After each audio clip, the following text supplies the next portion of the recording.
नमस्कार साथियों, आपका बहुत बहुत स्वागत है स्मार्ट स्टडी क्लासेस 77 के यूट्यूब चैनल पर। साथियों, एकलव्य आदर्श आवासीय विद्यालय की जो भर्ती निकली हुई है TGT, PGT post, principal post आदि के लिए, उसमें कंप्यूटर से कैसे प्रश्न आपके एग्जाम में आने वाले हैं, इसको हम लेकर आपके बीच आ चुके हैं। निसंदेह आपके लिए एक लकी क्लास होने वाली है, इसलिए आप EMRS की भर्ती में बैठ रहे हैं या कि साथियों कंप्यूटर एकलव्य आवासीय आदर्श विद्यालय में जो आप DSSB हो गया, EMRS, NBS, KBS या कंप्यूटर जिस भी भर्ती परीक्षा में आता है साथियों, आपकी परीक्षा के लिए हम ऐसे ऑथेंटिक और आपका पूरा सिलेबस कंप्लीट कराने वाले हैं। तो अगर आप तैयार हैं EMRS एग्जाम के लिए तो मॉडल पेपर आपके बीच हाजिर है साथियों। कंप्यूटर से कैसे आएंगे प्रश्न आप देख लीजिए, अपनी आंखों से देखिए कि आपको भी पता चल जाएगा कि EMRS जो एक बेहतरीन और ये जो एकलव्य आदर्श जो विद्यालय है साथियों, ऊपर से आवासीय आदर्श विद्यालय हैं, तो ये बहुत महत्वपूर्ण है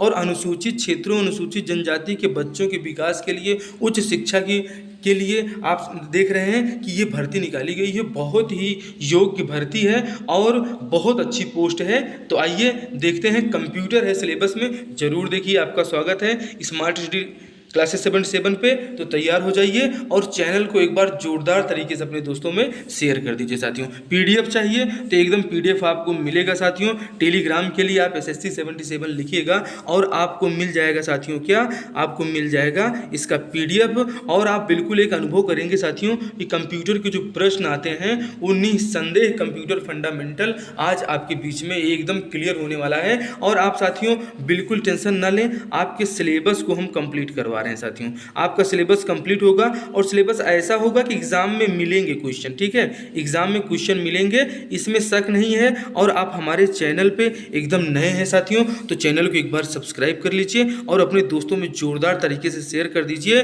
साथियों। देखिए, ये चीज ऐसी है कि ज्ञान आप अगर वर्धन करते हैं या करवाते हैं तो ये परहित सरिस धर्म नहीं भाई। और अब हम शुरू करते हैं साथियों। Central processing unit is located in the, अब साथियों इसको आपको बताना है साथियों कि जो CPU हमारा होता है, जिसे आप क्या कहते हैं, इसे ही आप कंप्यूटर का क्या कहते हैं, कंप्यूटर का ब्रेन कहते हैं साथियों। कहते हैं कि नहीं कहते हैं, आप बताइए। कंप्यूटर का ब्रेन इस CPU को ही कहा जाता है। और ये सेंट्रल प्रोसेसिंग जो साथियों यूनिट है, ये होता कहाँ पर है, कहाँ पर स्थित होता है? देखिए, हार्ड डिस्क में होता है। क्या ये हार्ड डिस्क के अंदर होता है? एक्चुअली में ऐसा आपसे पूछना चाह रहा है। तो बताइए, सिस्टम यूनिट के अंदर होता है CPU, या मेमोरी यूनिट में CPU होता है, या मॉनिटर में CPU होता है? तो CPU होता कहाँ पे है, ये क्वेश्चन आपसे पूछा जा सकता है। और देखिए, दोनों भाषाओं में हम आपको बताएंगे साथियों। तो बहुत ही इंपॉर्टेंट और आपके दिमाग में एकदम बैठने वाली क्लास होगी और कंप्यूटर समझ में आएगा। हार्ड डिस्क के भी बारे में बताएंगे, सिस्टम यूनिट की भी चर्चा हम करेंगे साथियों, मेमोरी यूनिट के भी बारे में आज आप यहाँ से जानने वाले हैं। तो आपने आंसर को टिक किया? अगर आपने टिक किया हो साथियों तो कमेंट बॉक्स में एक बार EMRS का फुल फॉर्म लिख के हमको भेज दीजिए साथियों। एकलव्य ये जो मॉडल आवासीय विद्यालय का फुल फॉर्म है, अंग्रेजी में लिख के आप हम इसको भेज दीजिए। और ये होता कहाँ पे है तो आपको हम बताते हैं साथियों। ऑप्शन बी आपका पूरी तरह से सही हो जाएगा कि CPU कहाँ होता है, तो ये सिस्टम यूनिट में होता है। ऑप्शन आपका बी पूरी तरह से सही है, यहाँ पे आप साथियों देख पा रहे होंगे। अब इसके बारे में जो महत्वपूर्ण क्वेश्चंस छपते हैं साथियों, उन क्वेश्चंस के बारे में हम आपसे चर्चा कर लेते हैं। आपको सुन के मजा आ जाएगा और आप ये देख पाएंगे साथियों कि इसी सिस्टम यूनिट में क्या होता है, हमारा CPU स्थित होता है। CPU का फुल फॉर्म आपसे एग्जाम में पूछा जाएगा तो याद कर लीजिएगा, सेंट्रल प्रोसेसिंग यूनिट, इसी का फुल फॉर्म होता है। और ये होता कहाँ पे है, तो ये सिस्टम यूनिट के अंदर स्थित होता है। CPU सेंट्रल प्रोसेसिंग यूनिट, इसी को ही साथियों कहते हैं कंप्यूटर का दिमाग, इसी को कहा जाता है। और एग्जाम में कई बार ये पूछा गया है साथियों, तो एकदम दिमाग में बैठा लीजिए। क्लास आपके लिए मोस्ट इंपॉर्टेंट होगी। और साथियों, न दुख न तकलीफ तो क्या खाक मजा है जीने में, बड़े बड़े तूफान थम जाते हैं जब आग लगी हो सीने में। मतलब अब की बार तो बेड़ा पार कर ही लेना है, क्योंकि ये मौका आपको बार बार नहीं मिलने वाला है। और कंप्यूटर आखिर में ये मानव की बनाई हुई चीज़ें हैं, इसके ऊपर कंट्रोल आपका है और ये उसी के दिमाग की चर्चा आप कंप्यूटर पे कर पा रहे हैं साथियों। तो इस क्वेश्चन का उस उत्तर आपका ऑप्शन बी हो गया। आप क्लियर कर पाए होंगे, अगर नहीं देख पाए हैं तो एक बार और इसको रिवाइज कर लीजिएगा कि CPU ही मेन चीज़ है कंप्यूटर का दिमाग इसे कहा जाता है साथियों। निम्न में से कंप्यूटर की हार्डवेयर इकाई या डिवाइस नहीं है, ये आपको बताना है। Which of the following is not considered hardware, मतलब निम्न में से कौन सा हार्डवेयर नहीं है। आप जानते हैं कि कंप्यूटर में दो चीज़ें होती हैं, क्या क्या होती हैं, एक होता है साथियों सॉफ्टवेयर और दूसरा होता है क्या, हार्डवेयर होता है। अब आपसे यही पूछा जा रहा है यहाँ पे कि निम्न में से हार्डवेयर डिवाइस नहीं है। सीपीयू इसका full form central processing unit होता है, इसको आप छू सकते हैं क्या? अगर आप इसको छू सकते हैं भाई साहब तो बताइए, तो आप कहेंगे जी हाँ छू सकते हैं, तो ये जाहिर सी बात है ये तो भाई हार्डवेयर है। कीबोर्ड भी हार्डवेयर है, हार्ड डिस्क भी हार्डवेयर है, और ऑपरेटिंग सिस्टम क्या है, ऑपरेटिंग सिस्टम ही तो है जो साथियों ये क्या है, ये सॉफ्टवेयर में आ जाएगा। ये इसको आप याद कर लीजिएगा। मोस्ट इंपॉर्टेंट सेशन आपके लिए हम लेकर आ चुके हैं, एकदम जोरदार तरीके से अपने दोस्तों में शेयर कर दीजिए। तो इस क्वेश्चन का सही आंसर क्या है साथियों, आप देख पा रहे होंगे कि ऑप्शन हमारा सही हो जाएगा। ऑप्शन कौन सा, ऑप्शन हमारा ए इसमें सही हो जाएगा साथियों। ये क्या है, ये साथियों सॉफ्टवेयर है, ठीक है, ये क्या है, सॉफ्टवेयर है, ये कंप्यूटर के अंदर डाला जाता है। जबकि सीपीयू क्या है, कंप्यूटर का दिमाग है। कीबोर्ड के हमने साथियों बहुत बेहतरीन पूरी क्लास अपलोड की है।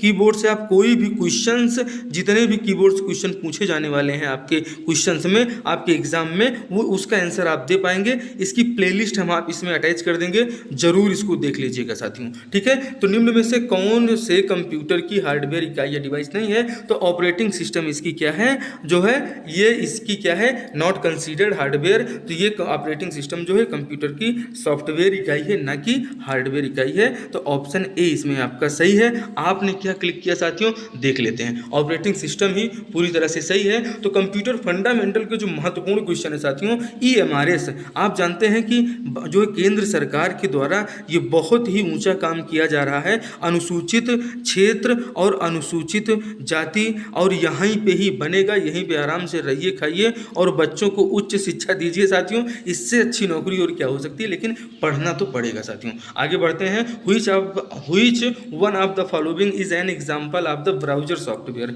अब ये लीजिए भाई, ब्राउजर सॉफ्टवेयर का उदाहरण आपसे पूछा जा रहा है, कौन सा है, क्या माइक्रोसॉफ्ट वर्ड है, आप जानते हैं कि एमएस ऑफिस, एमएस ऑफिस आपको बिल्कुल इसमें जो इंपॉर्टेंट चीज़ें हैं आपके एग्जाम में पूछी जाने वाली हैं भाई, क्वेश्चंस के रूप में ही पूछा जाएगा। और आप जानते हैं कि सीबीटी आपका एग्जाम होने वाला है, अगर नहीं पता है तो आप बिल्कुल जान रहे हैं, कंप्यूटर बेस्ड टेस्ट इसका फुल फॉर्म होता है। और इसमें नोटपैड क्या है साथियों, इंटरनेट नेविगेटर क्या है, और इंटरनेट एक्सप्लोरर क्या है। तो इसमें से आपको बताना क्या है, which one of the following is an example of browser software का उदाहरण कौन सा है, ये आपको बताना है। तो साथियों ब्राउजर सॉफ्टवेयर आप देख रहे हैं, ब्राउजर मतलब क्या है, मतलब ये है कि अगर आप ब्राउजर में क्या है, आप वहीं पे बिंग भी जाके खोल लेंगे साथियों, ठीक है, आप वहीं पे गूगल को भी सर्च कर लेंगे। अब ये बिंग बताइएगा कि बिंग किसका, जैसे गूगल है ना साथियों, तो वैसे एक ये भी है बिंग।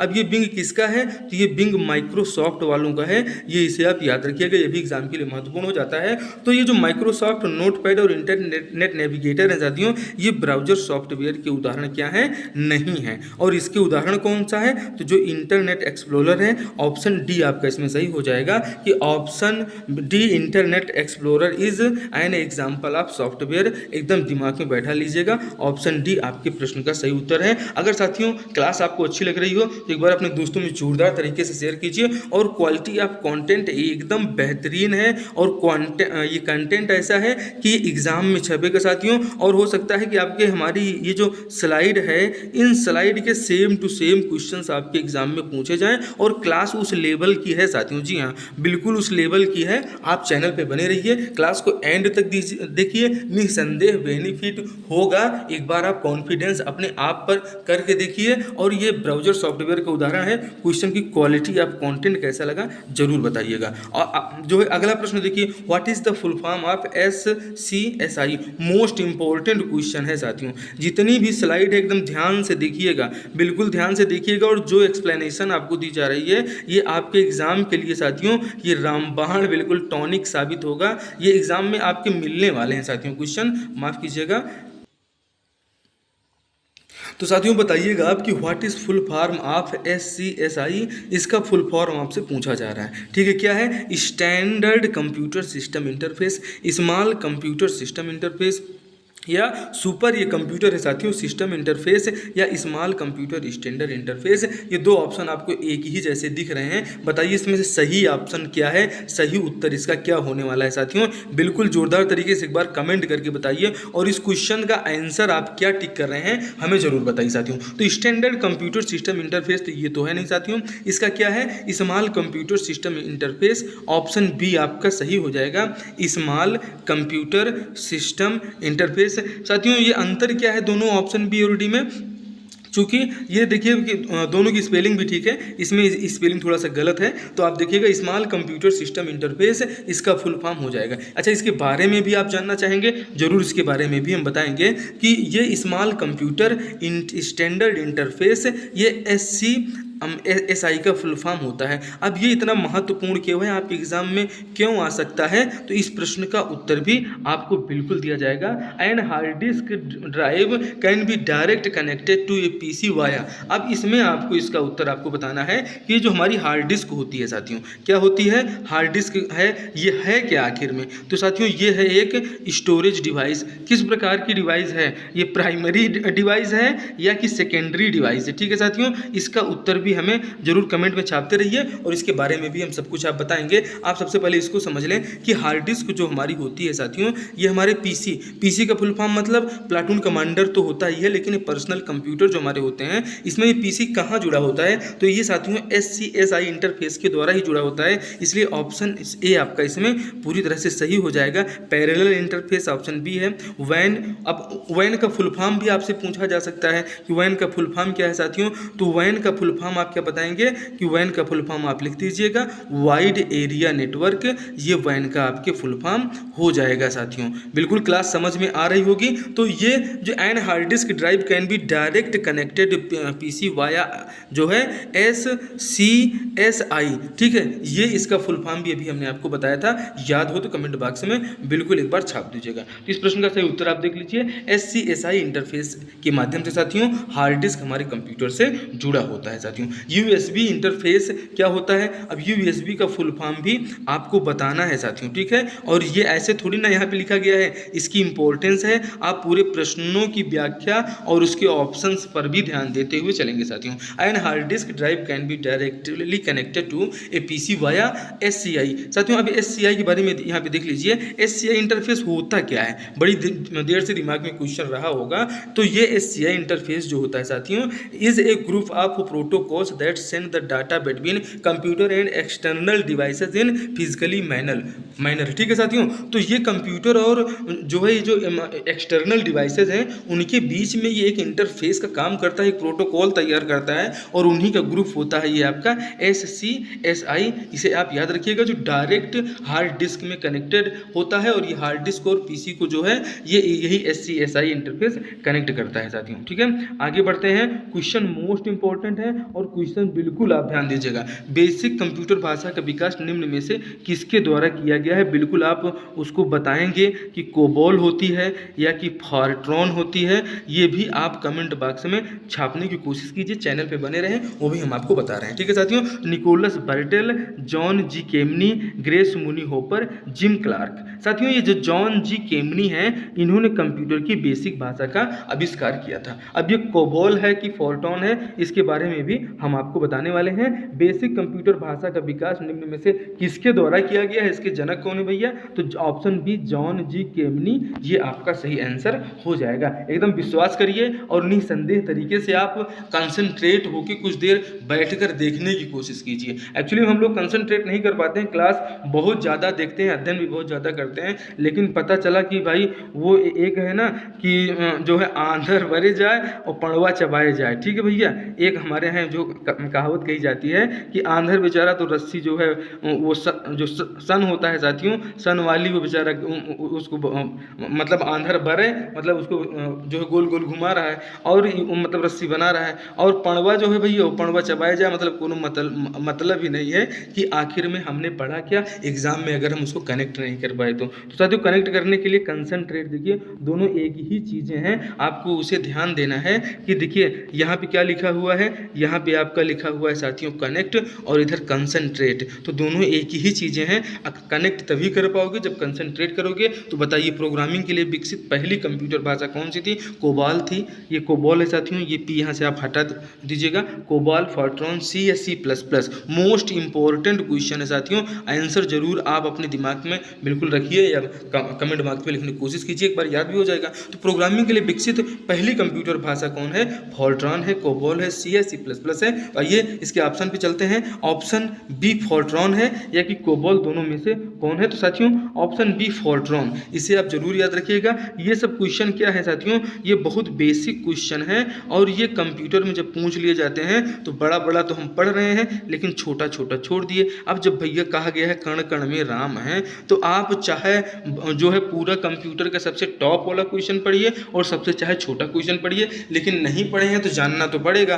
तो ठीक है, तो प्रोग्रामिंग के लिए विकसित पहली कंप्यूटर की भाषा क्या है? फॉर्ट्रॉन है। ये प्रोग्रामिंग के लिए पहली विकसित जो है ये भाषा है। आपको लो लेवल लैंग्वेज, ठीक है, लो लेवल जो लैंग्वेज होती है साथियों, ठीक है, ये असेंबली जो भाषा होती है इसे क्या कहते हैं? इसी को लो लेवल लैंग्वेज कहते हैं साथियों। इसके बारे में भी क्वेश्चंस आपको मिलेंगे। What is a window?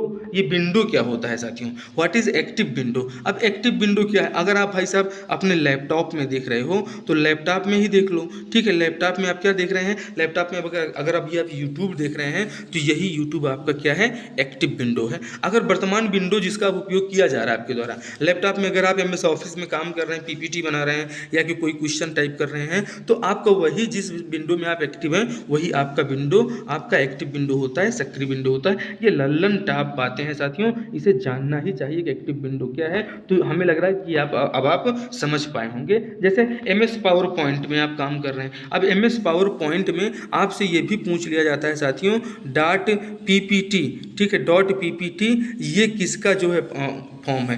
.doc, इसके बारे में भी हम आपको बताएंगे। अगर आपके दिमाग में कुछ छप रहा हो तो देखिए कि माइक्रोसॉफ्ट पावर पॉइंट या MS पेंट, अगर आप MS पावर पॉइंट में काम कर रहे हैं तो आपका एक्टिव विंडो वही है, और अगर MS पेंट में काम कर रहे हैं तो वो आपका एक्टिव विंडो हो जाएगा साथियों।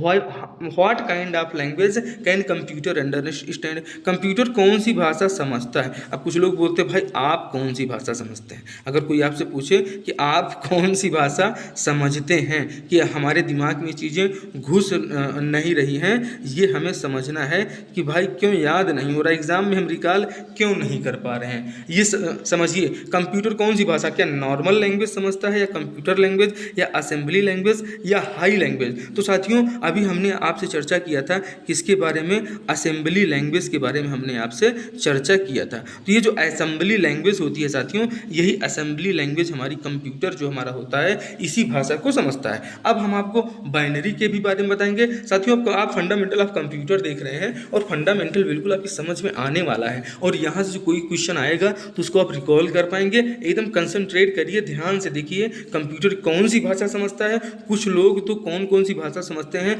आप जो है अपने आसपास में जो है थोड़ा चेक करिएगा भाई सामने वाला आखिर में समझता कौन सी भाषा है। कि कंप्यूटर कौन सी भाषा समझता है? असेंबली लैंग्वेज समझता है। तो असेंबली लैंग्वेज में कन्फ्यूजन हो रहा होगा, तो ये साथियों ये जो लो लैंग्वेज है क्या है? ये साथियों ये जो लो लैंग्वेज हमारी है, यही लो लैंग्वेज जो है, इसी लो लैंग्वेज को असेंबली लैंग्वेज कहा जाता है। अब असेंबलर क्या कार्य करते हैं, ये एग्जाम में कई बार क्वेश्चन पूछा जाता है। अगर दिमाग में छप रहा हो तो कमेंट बॉक्स में छाप दीजिए, और नहीं तो बिल्कुल आप एक इच्छा ही करिए, एक बार सोचिए ही और वो क्वेश्चन आपके दिमाग में आ जाएगा। और आप जानते हैं कि रामायण में एक चौपाई कही गई है, क्या कही गई है? कि जो इच्छा, क्या कही गई भैया? जो इच्छा करियो मनमाही, प्रभु प्रसाद कछ दुर्लभ नहीं। तो कंप्यूटर का वह प्रोग्राम जो असेंबली लैंग्वेज को मशीनी लैंग्वेज में बदलता है, वो क्वेश्चन ही आपके यहाँ प्रकट हो गया, और ये इसी को असेंबलर कहते हैं। संकलक, दुभाषिया या उपरोक्त सभी इसको नहीं कहा जाता है। कंप्यूटर का वो प्रोग्राम जो असेंबली लैंग्वेज को मशीनी लैंग्वेज में बदल देता है। अब मशीन क्या समझेगी, बाइनरी अंक क्या होते हैं? अगर दिमाग में कुछ छप रहा हो भाई साहब तो बताने का कष्ट करें। चलिए लिखिए एक बार बार, और एक बार चैनल पे नए हैं साथियों तो वीडियो को एक बार अपने दोस्तों में शेयर कर दीजिए और एकदम लाइक बटन तो ऐसे दबा दीजिए साथियों कि बिल्कुल दोबारा वो उठे ही ना। ठीक है साथियों, कंप्यूटर का वो प्रोग्राम जो असेंबली लैंग्वेज को मशीनी लैंग्वेज में बदलता है उसे असेंबलर कहते हैं। और ये कंप्यूटर की आप बिल्कुल बहुत यादगार क्लास देख रहे हैं, यहाँ से क्वेश्चंस आपको मिलेंगे। ये क्लास बिल्कुल आपको एकदम आप समझिए कि आपको लगेगा हाँ यार आज हमने कुछ सीखा, निसंदेह आपको सीखने को मिलेगा। आप नए हैं तो बहुत अच्छी बात है, एकदम ध्यान से देखिए, और पुराने हैं तो आपका रिवाइज आज अच्छे से होने वाला है साथियों। Which of the following is not one of the internet component of CPU. तो ये हमारा जो सीपीयू होता है इसका इंटरनल कंपोनेंट ऑफ सीपीयू आपसे यहाँ पूछा जा रहा है। निम्न में से कंप्यूटर का आंतरिक भाग नहीं है क्या? कंट्रोलर, सीक्वेंसर, एमडीआर, एमएआर या फ्लॉपी डिस्क। तो साथियों जो फ्लॉपी डिस्क है इसके बारे में आप जानते हैं कि क्या है, ये एक स्टोरेज डिवाइस है। क्या है साथियों, तो इसके बारे में आप जान चुके हैं कि ये क्या है, ये एक स्टोरेज डिवाइस है। तो ये जो स्टोरेज डिवाइस है साथियों यही तो हमारे जो है कंप्यूटर का आंतरिक भाग नहीं है। बाकी एमएआर, एमडीआर, कंट्रोल सीक्वेंसर ये सब हमारे कंप्यूटर के आंतरिक भाग हैं। मोस्ट इंपॉर्टेंट क्वेश्चन और बहुत ही महत्वपूर्ण जो एग्जाम में मिलेंगे साथियों, लर्न टॉप कंप्यूटर फैक्ट्स और आप क्वेश्चंस हमारे साथ देख रहे हैं साथियों। इसका जो सही आंसर हो जाएगा साथियों यही फ्लॉपी डिस्क है। ये जो कंप्यूटर का आंतरिक भाग भाई ये बाहर की बात है। अब कुछ लोग बाहर और अंदर की बात में उलझे हुए रहते हैं, तो चूंकि अभी हम लोग कंप्यूटर पढ़ रहे हैं इसलिए अभी हम आत्मा और परमात्मा बाहर और अंदर में नहीं जाने वाले हैं। निम्न में से कंप्यूटर का आंतरिक भाग क्या है इसके बारे में हमें आपको बताना है साथियों। अब ये देखिए, what is the speed of computer measure in. Computer की जो स्पीड होती है इसको भैया काहे से नापते हैं? जैसे गाड़ी की स्पीड है, अब आपके बाइक की स्पीड है उसमें तो लगा हुआ है कि गाड़ी की स्पीड आपने देख लिया। अब जब एग्ज़ाम में आ जाएगा तो क्या बताएंगे? कंप्यूटर की speed nano second, kilo second, giga hertz या मेगाबाइट। कंप्यूटर की जो स्पीड है इसको साथियों इसका मेज़रमेंट किस में किया जाता है? तो कंप्यूटर की स्पीड का जो मेज़रमेंट किया जाता है साथियों वो किस में किया जाता है? तो ये जो हमारा यहाँ पे ऑप्शन सी में लिखा हुआ है, क्या लिखा हुआ है? यहाँ पे लिखा हुआ है गीगा हर्ट्ज। ठीक है साथियों, तो ये जो गीगा हर्ट्ज है इसे दिमाग में छाप लीजिएगा। फिर से एक बार यहाँ बड़ा बड़ा लिख देता हूँ, गीगा हर्ट्ज जो होता है ये गीगा हर्ट्ज में हमारे कंप्यूटर की स्पीड को मापा जाता है। ये वही कंप्यूटर की स्पीड माप लेता है जो हमारा चंद्रयान 3। ठीक है साथियों, ये चंद्रयान ठीक है साथियों, ये चंद्रयान 3 के बारे में आपको भी हम बताएंगे। इसकी क्लास हमने आपको अपलोड किया है कि जो हमारा चंद्रयान 3 है ये कहाँ से जो है प्रक्षेपित किया गया, और इसमें आपको छापना है इसके रोवर का क्या नाम है और इसके जो इसका लैंडर है उसका क्या नाम है, इसको आपको छाप के बताना है इस प्रश्न का उत्तर। अगर आप विक्रम के बारे में जानते हैं साथियों तो उसके बारे में कमेंट बॉक्स में लिखने की एक बार कोशिश कीजिएगा कि विक्रम लैंडर को कहते हैं या रोवर को कहते हैं। इसकी स्पीड आपने देख लिया कि मेगा हर्ट्ज, ऑप्शन सी आपका पूरी तरह से सही हो जाएगा साथियों। एक बार जोरदार तरीके से साथियों अपने शेयर कर दीजिए, क्लास मोस्ट इंपॉर्टेंट है, क्वालिटी ऑफ कंटेंट भी बढ़िया है। ये कुछ साथियों EMRS का आप जर्नल पेपर देख रहे हैं क्या साथियों? ये जो EMRS परीक्षा है इसका जर्नल पेपर देख रहे हैं और ये कंप्यूटर का जो है पेपर 1 है। इसके पूरे सिलेबस को हम आपको कंप्लीट कराएंगे, सिलेबस पे चर्चा नहीं करेंगे। ठीक है, चर्चा की जरूरत नहीं है, आपने सिलेबस खाली सिलेबस लिखा ही तो है। अभी तक आपने खाली सिलेबस लिखा ही तो है। अब आपने सिलेबस लिख लिया है, अब उसके बारे में सीधा पढ़ते चलिए। सिलेबस के बारे में बिल्कुल परेशान मत होइए, सिलेबस के हिसाब से ही क्लासेस आपको स्मार्ट एचडी पर मिलेंगी। ये एक बार विश्वास आप जमाने की कोशिश करिए साथियों। ठीक है, अब आपको बताना है व्हाट इज एक्सेलरेटर की। अब एक्सेलरेटर की क्या होती हैं? ऐसे की भाई कि अगर आपको कोई चीज़ खोलना है, अगर आप MS ऑफिस में काम कर रहे हैं, आपको कोई चीज़ खोलना है तो कंट्रोल के साथ आप क्या प्रेस करेंगे कि आप सीधे फाइल के पास डायरेक्ट पहुंच जाएं। मतलब एक्सेलरेटर की होता है शॉर्टकट की के बारे में आपसे यहाँ पर पूछा जा रहा है। ठीक है, व्हाट इज एक्सेलरेटर की, तो ये आपको बताना है साथियों। ये अब देखिए इसका उत्तर आप देख लीजिए, लल्लन टॉप फैक्ट्स और क्लास है साथियों। इसे हॉट की भी कहते हैं, किसको?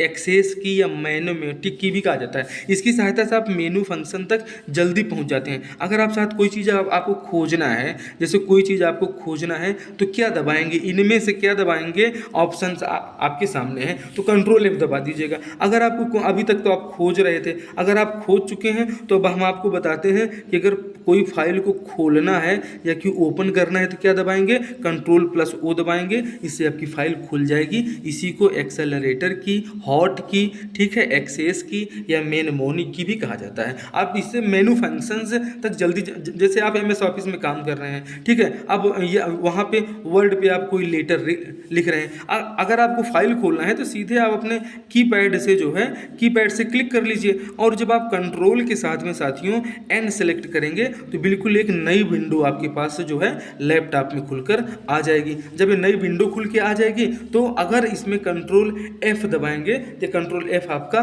फाइंड है साथियों, इसे आप याद रखिएगा। और दूसरी चीज़ आप ये भी ध्यान दीजिएगा कि जो है ये जो हमारे एक्सेलरेटर की हैं, या आप इसकी देखिए वर्ड में बहुत सारी एक्सेलरेटर की काम आती हैं, बहुत सी एक्सेलरेटर की होती हैं जो खाली एक्सेल में काम आती हैं, तो सबके बारे में अलग से भी एक हम आपके लिए क्लास लेकर आएंगे आपकी परीक्षा से पहले, और आपकी पूरी सिलेबस को कंप्लीट कराने की जो तैयारी है स्मार्ट स्टडी क्लासेस 77 की। अब ये मोस्ट इंपॉर्टेंट क्वेश्चन हो जाता है कि मुख्य मेमोरी, अब आपको बताना है भैया कि मेन मेमोरी जो होती है वो कितने प्रकार की होती है। बहुत मेमोरी के लिए ये कंप्यूटर की मोस्ट इंपॉर्टेंट क्लासेस आती हैं। तो आप देखिए मुख्य जो मेन मेमोरी होती है ये दो प्रकार की होती है साथियों। एक क्या होता है, एक होता है हमारा जो है प्राइमरी मेमोरी, और एक होता है हमारा कौन सा, सेकेंडरी मेमोरी, ठीक है, द्वितीयक मेमोरी। इनके बारे में भी बताएंगे, और इस प्रश्न का जो सही उत्तर है साथियों ऑप्शन बी हो जाएगा। मुख्य मेमोरी दो प्रकार की होती है, मोस्ट इंपॉर्टेंट क्वेश्चंस है हमारे साथियों, और इस क्लासेस से सीधे जो है आपके पेपर में क्वेश्चन छपते हैं। ये हमारे चैनल पे एक बार विजिट करिए और इस क्वेश्चन का आंसर जरूर देखिए। ऑप्शन बी पूरी तरह से सही है साथियों। हाँ, अगर आप इसकी आपको PDF चाहिए तो PDF भी हम आपको प्रोवाइड कराते हैं साथियों। आप उसके लिए SSC 77 लिख दीजिएगा। कहाँ पे लिखेंगे, तो ये जाके लिखेंगे आप जो है टेलीग्राम में, टेलीग्राम में आप इसको लिख दीजिएगा, आपको PDF सीधे प्राप्त हो जाएगा, ये सेम PDF। और ये क्लास को एक बार रिवाइज कर लीजिएगा। और BIOS इसका फुल फॉर्म कई बार परीक्षा में पूछा जाता है, तो इसका फुल फॉर्म क्या होगा अगर ये आपसे पूछ लिया जाए तो क्या बताएंगे, बेसिक बता दीजिएगा, उसके बाद बता दीजिएगा इनपुट, और उसके बाद बता दीजिएगा आउटपुट भी इसमें होता है, और इसी को बेसिक इनपुट आउटपुट सिस्टम इसका फुल फॉर्म जो है हो जाता है किसका, BIOS का। अच्छा, ये होता कहाँ पे, इसके कार्य क्या क्या है, इसके बारे में भी आपको हम पूरी तरह से समझाएंगे साथियों। ये एक सॉफ्टवेयर होता है क्या, ये जो BIOS basic input output software, ये एक सॉफ्टवेयर है जो कंप्यूटर के सबसे फंडामेंटल ऑपरेशंस को नियंत्रित करता है। कंप्यूटर को स्टार्ट करने के लिए BIOS की आवश्यकता होती है, मतलब बिना इसके कंप्यूटर स्टार्ट नहीं होगा, और जब स्टार्ट नहीं होगा तो उसी प्रक्रिया को बूटिंग कहते हैं। ये कई बार आपके एग्जाम में पूछा जाता है, जिसे याद रखिएगा, ठीक है। BIOS इसका फुल फॉर्म भी इंपॉर्टेंट है, बेसिक इनपुट आउटपुट सॉफ्टवेयर, और यह एक सॉफ्टवेयर है जो कंप्यूटर के सबसे फंडामेंटल ऑपरेशंस को नियंत्रित करता है, ठीक है। अगर क्लास अच्छी लग रही हो तो एक बार जोरदार तरीके से दोस्तों में शेयर कर दीजिए। और बेसिक इनपुट आउटपुट सिस्टम को कंप्यूटर के अंदर, मतलब अंदर कहाँ भाई, कमरे के अंदर क्या नहीं, रीड ओनली मेमोरी चिप में संग्रहित किया जाता है, किसको, basic input and output software को। साथियों, बग को फिक्स करने के लिए भी जो है BIOS को, इसी को ही जो है साथियों अपडेट किया जाता है। ये भी आप याद रखिएगा, ये बिल्कुल लल्लन टॉप फैक्ट्स हैं और आपकी परीक्षा में मिलने वाले हैं कि basic input and output software को कंप्यूटर के अंदर कहाँ, रोम में। अब रोम का फुल फॉर्म पूछा जाएगा तो कहाँ है भैया, तो इटली में है। कुछ लोग भाई वहाँ भी है, कोई बात नहीं, बिल्कुल सही बात है, लेकिन जो इसका फुल फॉर्म होता है साथियों, इसका फुल फॉर्म होता है रीड ओनली मेमोरी। इसका फुल फॉर्म हो जाएगा किसका भैया, तो रोम का फुल फॉर्म हो जाएगा, इसे आप याद रखिएगा, ठीक है। इसका रोम का फुल फॉर्म हमने यहाँ पर लिखा है, ये आप ध्यान से इसको एक बार देख लीजिएगा। अगले प्रश्न की तरफ बढ़ते हैं। मोस्ट इंपॉर्टेंट सेशन है साथियों, एकदम अंत तक बने रहिए। और प्रश्न की गुणवत्ता देखिए कि CD रोम एक क्या है, सेमीकंडक्टर मेमोरी है, मेमोरी रजिस्टर है,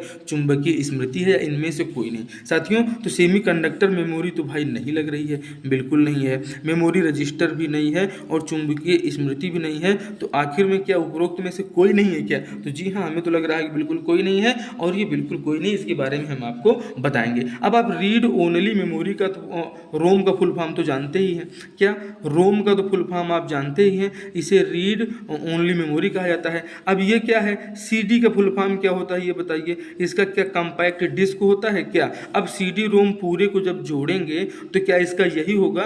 बिल्कुल परेशान नहीं होना है, आपके दोनों के पूरे ये कन्फ्यूज़न भी हम क्लियर कर रहे हैं साथियों। आइए देखते हैं आगे, हम आपको बताते हैं बिट क्या होता है साथियों। बिट क्या है? बाइनरी डिजिट क्या है? अब इसके बारे में आपको बताना है। बाइनरी डिजिट होते कौन कौन से हैं, इसके बारे में आप जरूर जानिएगा, और इसके लिए एक स्पेशल सेशन देखिएगा आप यहाँ पे कि बिट का सबसे पहले फुल फॉर्म ही जानिए। 0 या 1 बाइनरी डिजिट क्या है? तो ये 0 या 1 को ही बाइनरी डिजिट कहा जाता है, और इसी को तो समझता है कंप्यूटर साथियों। कंप्यूटर में डाटा की सबसे छोटी इकाई अगर एग्जाम में क्वेश्चंस पूछा जाएगा तो इसका उत्तर आप बताइएगा। कंप्यूटर में डाटा की सबसे छोटी इकाई इसी बाइनरी डिजिट यानी बिट को कहा जाता है। सिंगल बाइनरी डिजिट की जो वैल्यू होती है साथियों, या तो 0 होगी या तो 1 होगी, यही इतने से वो सब कुछ बना लेता है। अच्छा, आजकल तो परीक्षा में इसका रेफरेंस भी पूछ रहा है साथियों, कि जैसे अगर हम आपने SMS यहाँ पे लिखा है तो इसका बाइनरी डिजिट क्या होगा, इसके बारे में भी आपको तैयारी कर लेनी चाहिए, वो उसके बारे में भी हम आपको बताएंगे साथियों।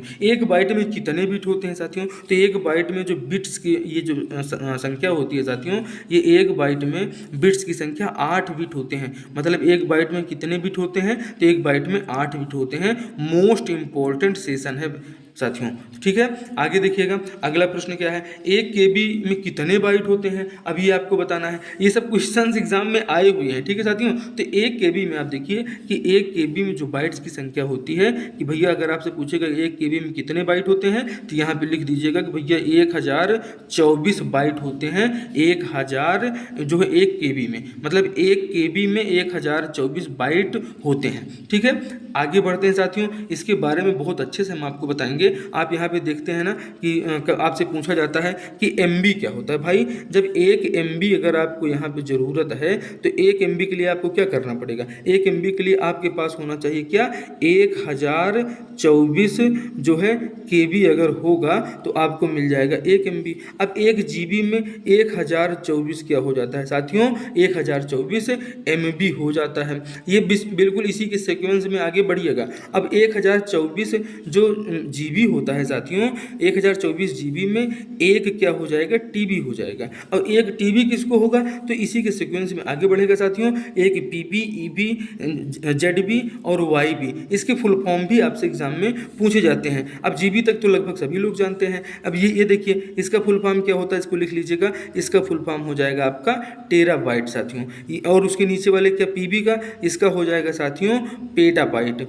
इसका क्या हो जाएगा? एक्साबाइट, इसका जेट्टाबाइट, और ये वाला YB वाला भी आपको बताएंगे बिल्कुल इसके जो है क्लास के अंत में, या इसके रेफरेंस में जरूर इसको हम लिखेंगे। चुंबकीय डिस्क की भंडारण क्षमता निर्भर करती है, प्रति इंच सतह पर नजर रखता है, पटरियों के प्रति इंच बिट्स पर, डिस्क की सतह में डिस्क पैक या उपरोक्त सभी। तो साथियों, जो चुंबकीय डिस्क की भंडारण क्षमता होती है, ये उपरोक्त सभी मतलब क्या है? मतलब ये है भाई साहब कि प्रति इंच सतह पर नजर रखता है चुंबकीय डिस्क की भंडारण क्षमता, पटरियों के प्रति इंच पर बिट्स, ये भी इसमें रहता है, डिस्क की सतह में डिस्क पैक, ये सारी चीज़ें जो है डिस्क चुंबकीय की भंडारण क्षमता को निर्भर करती हैं साथियों। एकीकृत सर्किट मोस्ट इंपॉर्टेंट क्वेश्चन है, कई बार एग्जाम में पूछा गया है। ये जो IC है, ठीक है साथियों, ये IC का आविष्कार किसने किया था? तो क्या किल्बी जी ने किया था क्या? आप बिल्कुल कंफर्म करके बताइएगा। क्या जो है जेम्स किल्बी ने IC का आविष्कार किया था? इंटीग्रेटेड सर्किट कंप्यूटर की किस पीढ़ी में यूज किए जाते हैं? पहली पीढ़ी में, दूसरी पीढ़ी में, तीसरी पीढ़ी में, चौथी पीढ़ी में? तो जो साथियों जो IC का यूज हुआ है साथियों, ये क्या तीसरी पीढ़ी में हुआ है क्या? ऑप्शन C इसमें साथियों सही होना चाहिए। ये ऑप्शन C आपका पूरी तरह से सही है कि जो एकीकृत जो है IC है, ये IC का यूज आप एकदम क्वेश्चंस को ध्यान से देखते चलिए कि जो इंटीग्रेटेड सर्किट्स हैं, इसका यूज तीसरी जनरेशन मतलब थर्ड जनरेशन के कंप्यूटर में किया गया है। किसका? IC चिप्स का निर्माण, जिसका निर्माण किल्बी जी ने इतना याद आ रहा किया है। What is the full form of USB? USB का पूर्ण रूप क्या है? Unshielded system board, option A में दिया गया है। Universal system board, you identified system बस, या यूनिवर्सल सिस्टम बस। साथियों आप देखिए कि USB बहुत लोग जेब में रख के चलते भी हैं, हमने भी रखा है। तो इसका फुल फॉर्म क्या होता है साथियों? तो यूनिवर्सल। ये जो ऑप्शन D में दिया गया है, ऑप्शन D वाला बिल्कुल आपका सही हो जाएगा। क्या लिखेंगे भाई साहब? तो ये यूनिवर्सल भावनाओं को समझने की कोशिश करिएगा। चलिए अगले प्रश्न की तरफ बढ़ते हैं। इस प्रश्न का उत्तर क्या होगा? तो यूनिवर्सल सिस्टम बस USB का फुल फॉर्म हो जाएगा। अब चलिए इस प्रश्न को पढ़िए आप तब तक।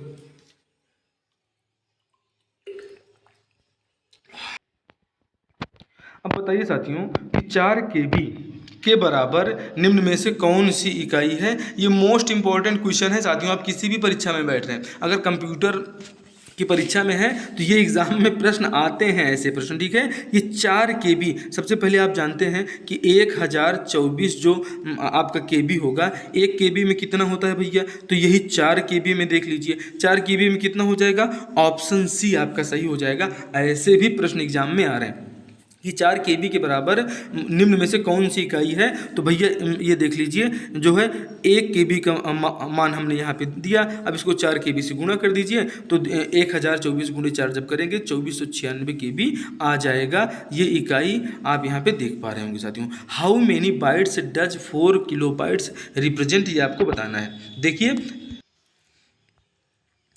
साथियों, सेशन बिल्कुल बहुत ही लाजवाब है।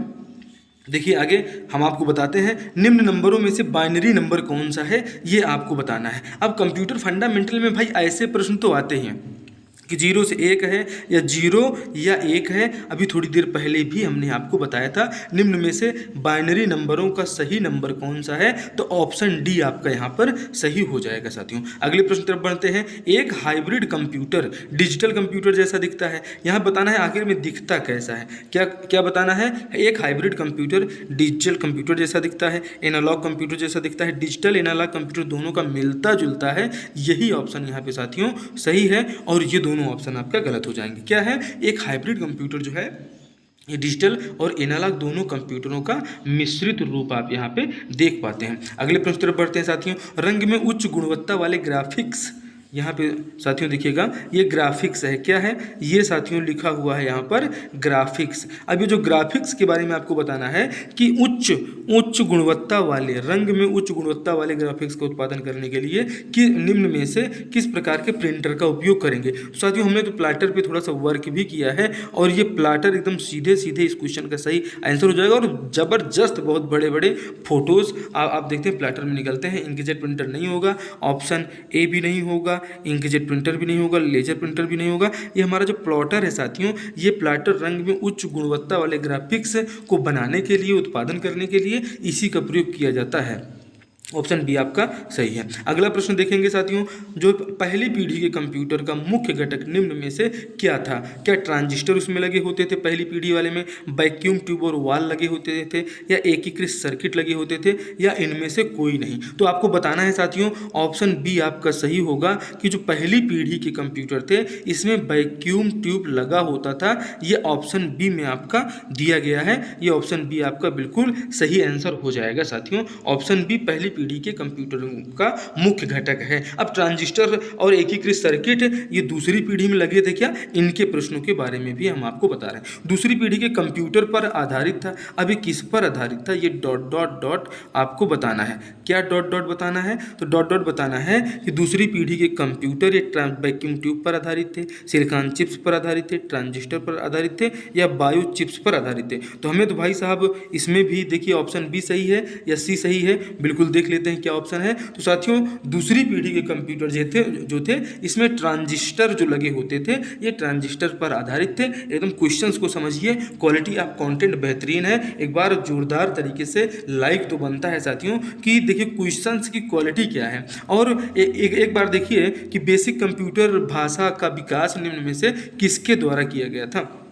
जो बेसिक कंप्यूटर, अब हम यहाँ संस्कृत की बात नहीं कर रहे हैं, ये जो बेसिक हमारा कंप्यूटर है इस कंप्यूटर में साथियों बेसिक कंप्यूटर भाषा का विकास किसके द्वारा किया गया था, तो जॉन जी केमनी के द्वारा किया गया था। हमें लग रहा है ये रिपीटेड एमसीक्यू आपको यहाँ पर मिल रहा है। ये प्रश्न आप यहाँ पे देख रहे हैं। विश्लेषणात्मक इंजन का आविष्कार किसने किया, मोस्ट इंपॉर्टेंट है ब्लेज पास्कल। आप जानते हैं इन्होंने जो है, आप बताइएगा, ये पास्कल लाइन का आविष्कारक के रूप में आप जानते हैं। जॉर्ज यूल, आप जानते हैं कि कांग्रेस के किस अधिवेशन के अध्यक्ष जॉर्ज यूल बने थे, ये कमेंट बॉक्स में छाप दीजिएगा साथियों। और इससे संबंधित भी क्लासें हमारे अपलोड हैं। तो ये जो एनालिटिकल इंजन था, ये जो था साथियों, ये विश्लेषणात्मक इंजन का आविष्कार ऑप्शन सी चार्ल्स बैबेज ने किया था। आपसे पूछा जाएगा टिम बर्नर्स ली को आप कैसे जानते हैं, आपके दिमाग में आ रहा होगा। तो ये जो हमारा आपका वर्ल्ड वाइड वेब है साथियों, जो है, तो वर्ल्ड वाइड वेब के जो आविष्कारक हैं उनके बारे में आप जानते हैं कि इन्हीं को कहा जाता है टिम बर्नर्स-ली।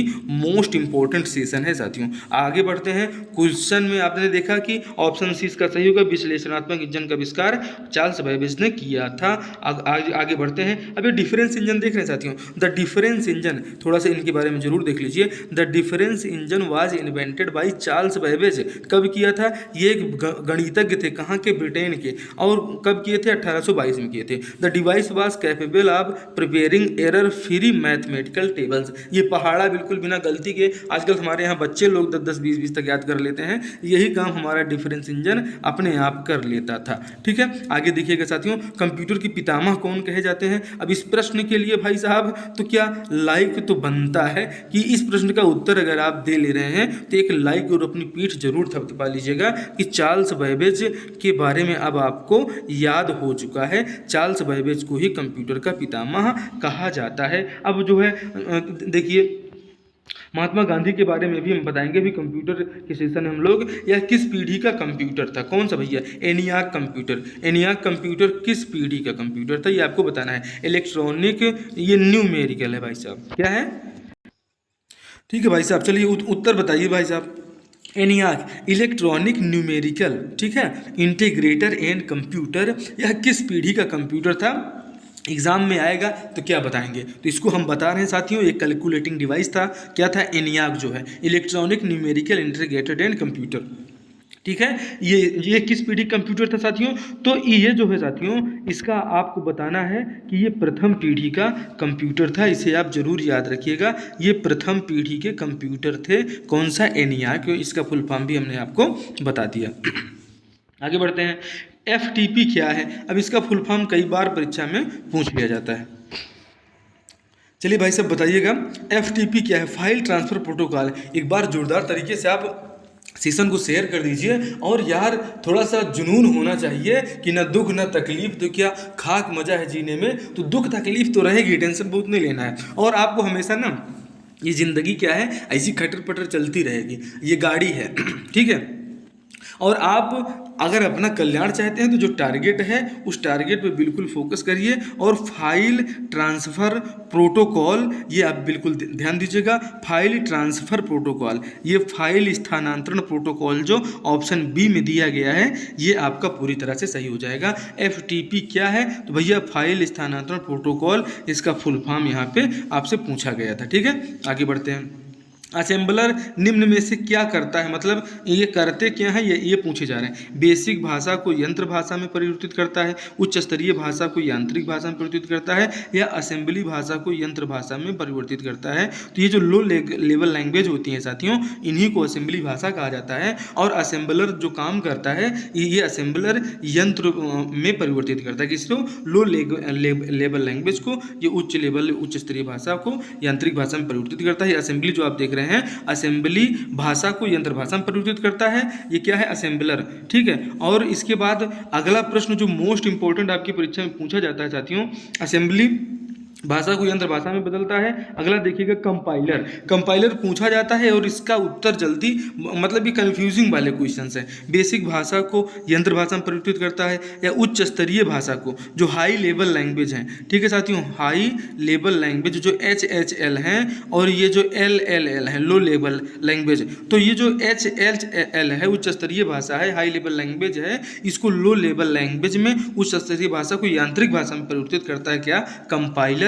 ऑप्शन बी आपका सही हो जाएगा। दोनों को अंतर आप समझ पाए? ये देखिए, असेंबलर जो होता है, ये असेंबली भाषा को मशीनी भाषा में परिवर्तित करता है, और ये जो कंपाइलर हमारा होता है साथियों, ये हाई लेवल लैंग्वेज को मशीनी लैंग्वेज में क्या करता है, इसको परिवर्तित कर देता है। आगे देखते हैं, निम्न में से स्क्रीन पर दिखने वाला स्मॉलेस्ट विजुअल एलिमेंट क्या होता है? आप देखते हैं कि जो है सबसे स्मॉलेस्ट, अगर ये भाई साहब आपकी एक पूरी स्क्रीन में यहाँ आपको बना के दिखा रहा हूँ, ये आपकी पूरी, या ये मॉनिटर है। अब मॉनिटर में ये जो दिखने वाला स्मॉलेस्ट विजुअल एलिमेंट आपको बताना है क्या है, कौन सा एलिमेंट है। तो इसमें साथियों करेक्टर है, क्या कोई अक्षर सबसे इस्तेमाल हो सकता है, ठीक है, या कि कोई जो है फोटो इस्तेमाल हो सकती है, क्या इस्तेमाल हो सकता है ये आपको बताना है, या बाइट सबसे इस्तेमाल है या बिट सबसे इस्तेमाल है साथियों। तो इसमें जो आपकी स्क्रीन पे दिख रहा है ये कंप्यूटर स्क्रीन पर साथियों, ये पिक्सल है, ये जो डॉट होती है साथियों सबसे इस्तेमाल वही डॉट होती है। क्या होती है, ये जो डॉट आप देख पा रहे हो स्क्रीन पर दिखने वाला स्मॉलेस्ट विजुअल एलिमेंट जो होता है, सबसे छोटा दिखने वाला जो तत्व होता है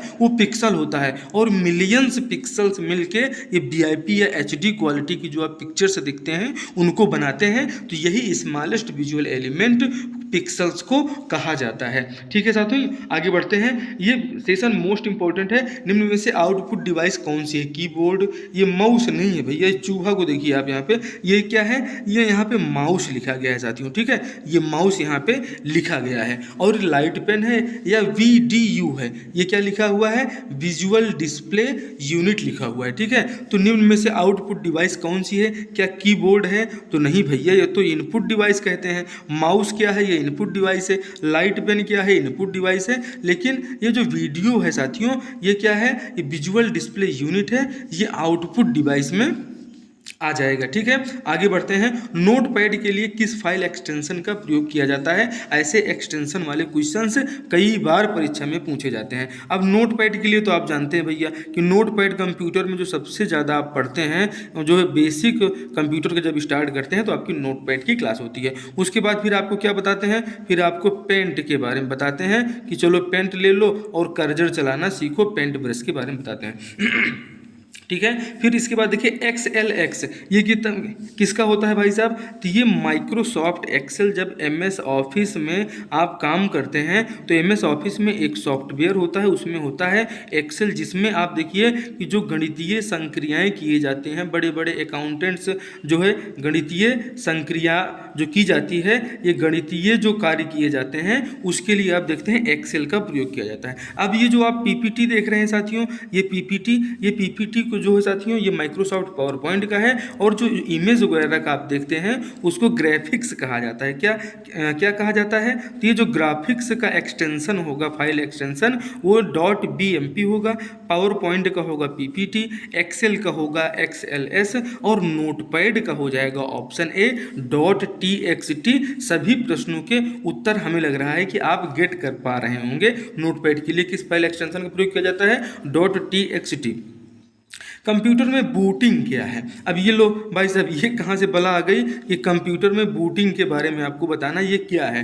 क्या रीस्टार्टिंग कंप्यूटर है, ये साथियों कंप्यूटर पढ़िएगा, भावनाओं को समझने की कोशिश करिए। इंस्टॉल द प्रोग्राम है, टू स्कैन है, या टू टर्न अप है। तो साथियों ये जो कंप्यूटर में बूटिंग क्या होता है, ये रीस्टार्ट कंप्यूटर होता है। इसी प्रक्रिया को जो है कंप्यूटर में बूटिंग कहा जाता है। मोस्ट इंपॉर्टेंट ऑप्शन A आपका हो जाएगा। बूटिंग के बारे में आप समझ पाए होंगे। Free classes for EMRS exam 2023, please visit again, दोबारा जरूर इस चैनल पे आइएगा। नए हैं तो सब्सक्राइब कर लीजिएगा। और ऐसी बेहतरीन क्लासेस, बेहतरीन सेशन आपके लिए हम लेकर आ रहे हैं। पूरा सिलेबस आपका कंप्लीट कराएंगे। अगर आपका टारगेट है, क्या है साथियों, EMRS अगर आपका टारगेट है तो आपके लिए हम लेकर आ चुके हैं। और अब तो थोड़ी मेहनत तो करनी पड़ेगी भाई, अगर मेहनत नहीं करेंगे तो देखिए यहाँ पे एकदम आप जानते हैं कि सकल पदार्थ है जग माही, कर्महीन नर पावत नहीं। सकल पदार्थ, ठीक है, अब सभी प्रकार के पदार्थ यहाँ पर उपलब्ध हैं,